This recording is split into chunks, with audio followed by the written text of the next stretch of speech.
बृहस्पतिवार व्रत कथा। प्राचीन समय की बात है। एक नगर में एक बड़ा व्यापारी रहता था। वह जहाजों में माल लदवाकर दूसरे देशों में भेजा करता था। वह जिस प्रकार अधिक धन कमाता था उसी प्रकार जी खोलकर दान भी करता था। परंतु उसकी पत्नी अत्यंत कंजूस थी। वह किसी को एक दमड़ी भी नहीं देने देती थी।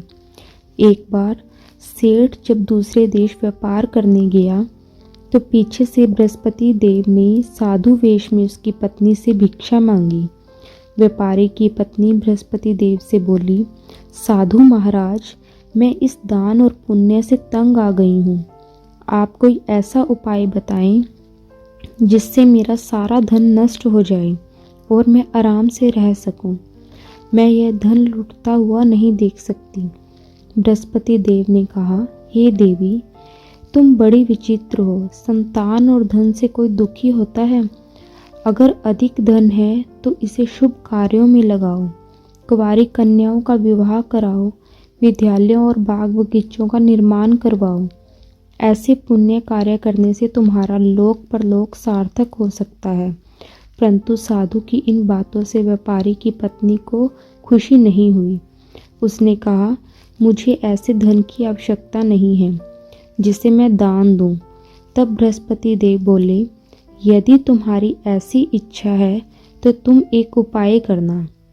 7 बृहस्पतिवार घर को गोबर से लीपना, अपने केशों को पीली मिट्टी से धोना, केशों को धोते समय स्नान करना, व्यापारी से हजामत बनाने को कहना, भोजन में मांस मदिरा खाना, कपड़े अपने घर धोना। ऐसा करने से तुम्हारा सारा धन नष्ट हो जाएगा। इतना कहकर बृहस्पति देव अंतर्ध्यान हो गए। व्यापारी की पत्नी ने बृहस्पति देव के कहे अनुसार 7 बृहस्पतिवार वैसा ही करने का निश्चय किया। केवल 3 बृहस्पतिवार बीते थे कि उसी समस्त धन संपत्ति नष्ट हो गई और वह परलोक सिधार गई। जब व्यापारी वापस आया तो उसने देखा उसका सब कुछ नष्ट हो चुका है। उस व्यापारी ने अपनी पुत्री को सांत्वना दी और दूसरे नगर में जाकर बस गया। वहां वह जंगल से लकड़ी काट कर लाता और शहर में बेचता। इस तरह वह अपना जीवन व्यतीत करने लगा। एक दिन उसकी पुत्री ने दही खाने की इच्छा प्रकट की, लेकिन व्यापारी के पास दही खरीदने के पैसे नहीं थे। वह अपनी पुत्री को आश्वासन देकर जंगल में लकड़ी काटने चला गया।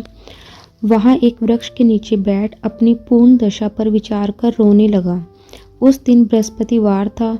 तभी वहां बृहस्पति देव साधु के रूप में सेठ के पास आए और बोले, हे मनुष्य, तुम इस जंगल में किस चिंता में बैठे हो?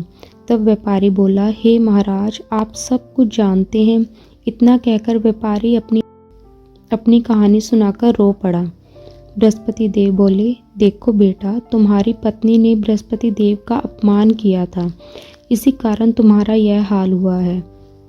लेकिन अब तुम किसी प्रकार की चिंता मत करो। तुम गुरुवार के दिन बृहस्पति देव का पाठ करो। 2 पैसे के चने और गुड़ को लेकर जल के लोटे में शक्कर डालकर वह अमृत और प्रसाद अपने परिवार के सदस्यों और कथा सुनने वालों को बांट दो। समय भी प्रसाद और चरणामत लो। भगवान तुम्हारा अवश्य कल्याण करेंगे। साधु की बात सुनकर व्यापारी बोला, महाराज, मुझे तो इतना भी नहीं बचता कि मैं अपनी पुत्री को दही लाकर दे सकूं। इस पर साधु महाराज बोले, तुम लकड़ियां शहर में बेचने जाना। तुम्हें लकड़ियों के दाम पहले से चौगुने मिलेंगे, जिससे तुम्हारे सारे कार्य सिद्ध हो जाएंगे। उसने लकड़ियां काटी और शहर में बेचने के लिए चल पड़ा।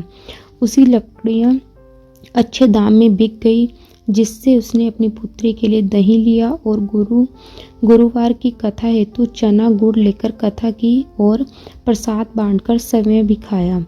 उसी दिन से उसकी सभी कठिनाइयां दूर होने लगी। परंतु अगले बृहस्पतिवार को वह कथा करना भूल गया।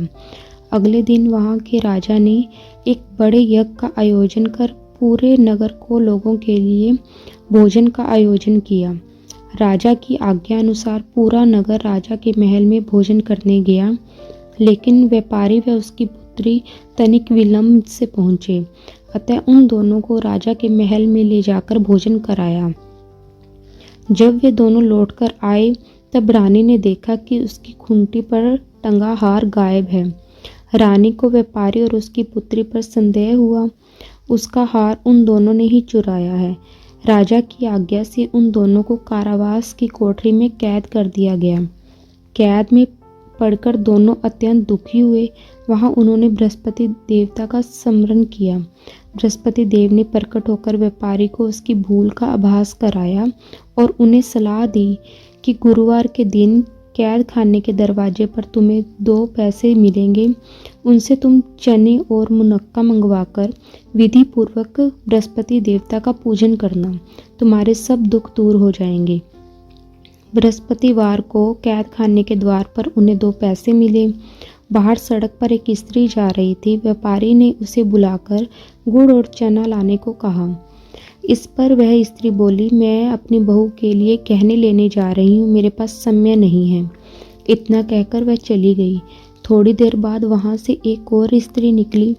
व्यापारी ने उसे बुलाकर कहा कि हे बहन, मुझे बृहस्पतिवार की कथा करनी है, तुम मुझे 2 पैसे का गुड़ चना ला दो। बृहस्पति देव का नाम सुनकर वह स्त्री बोली, भाई मैं तुम्हें अभी गुड़ चना लाकर देती हूँ।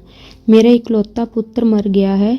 मैं उसके लिए कफन लेने जा रही थी, लेकिन मैं पहले तुम्हारा काम करूँगी, उसके बाद अपने पुत्र के लिए कफन लाऊंगी। वह स्त्री बाजार से व्यापारी के लिए गुड़ चना ले आई और समय भी बृहस्पति देव की कथा सुनी। कथा के समाप्त होने पर वह स्त्री कफन लेकर अपने घर गई। घर पर लोग उसके पुत्र की लाश को राम नाम सत्य है कहते हुए शमशान ले जाने की तैयारी कर रहे थे। स्त्री बोली, मुझे अपने लड़के का मुख देख लेने दो। अपने पुत्र का मुख देखकर उस स्त्री ने उसके मुख में प्रसाद और